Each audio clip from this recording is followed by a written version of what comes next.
South Africa, 1962. The apartheid regime, led by the National Party, had been in power since 1948, enforcing a system of institutionalized racial segregation and discrimination. Black South Africans were denied basic rights, forced to live in poverty-stricken townships, and subjected to violent oppression.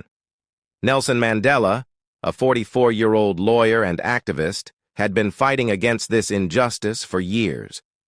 Born in 1918 in the Eastern Cape, Mandela was raised in a traditional Thembu family and educated at Fort Hare University.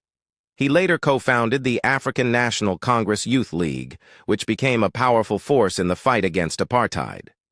Mandela's activism had made him a target for the authorities. He had been arrested numerous times, banned from public gatherings, and forced to go underground. But he continued to organize, using his charisma and leadership to bring together different factions and parties.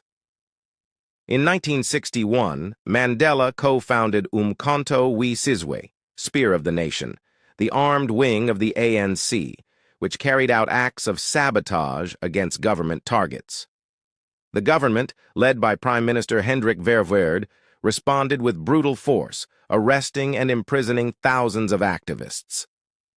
On August 5, 1962, Mandela was driving to a secret meeting with his comrades when he was stopped by the police. They had been tracking him for months, and finally, they had their man. Mandela was arrested, charged with high treason and sabotage, and faced the death penalty. The next few years were a blur of court appearances, torture, and solitary confinement. Mandela was sentenced to life in prison, a fate that would keep him behind bars for 27 long years. But even in prison, Mandela continued to fight. He advocated for his fellow prisoners, pushed for better conditions, and never gave up hope that one day apartheid would be defeated and his people would be free. During his imprisonment, the government made several offers to Mandela, trying to persuade him to renounce his beliefs and accept a conditional release. In 1976, they offered him freedom if he would agree to leave the country and settle in the Transkei, a small, semi-autonomous homeland for the Xhosa people. Mandela refused, knowing that this would be a betrayal of his people and his cause. In 1985, the government offered him a conditional release, provided he would condemn the ANC's armed struggle and accept a role in the apartheid government. Mandela again refused, knowing that this would be a sellout to his people and his principles. But as the years passed, the tide of international opinion began to turn against apartheid. The United Nations condemned the regime, and countries around the world imposed economic sanctions. The apartheid government, led by President P.W. Botha, realized that they could no longer hold out against the growing pressure.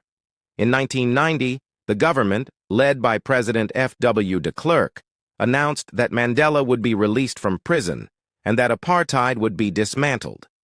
This was a major turning point in South Africa's history, and it marked the beginning of a new era of freedom and democracy.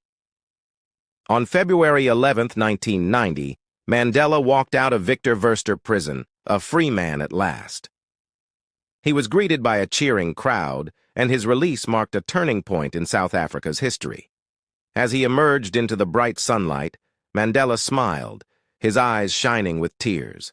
He knew that the real work was only just beginning, building a new democratic South Africa where all people could live in equality and freedom.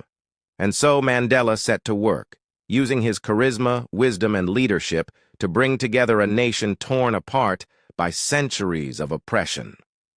He became the country's first black president in 1994 and worked tirelessly to address the social and economic inequalities that had been perpetuated by apartheid.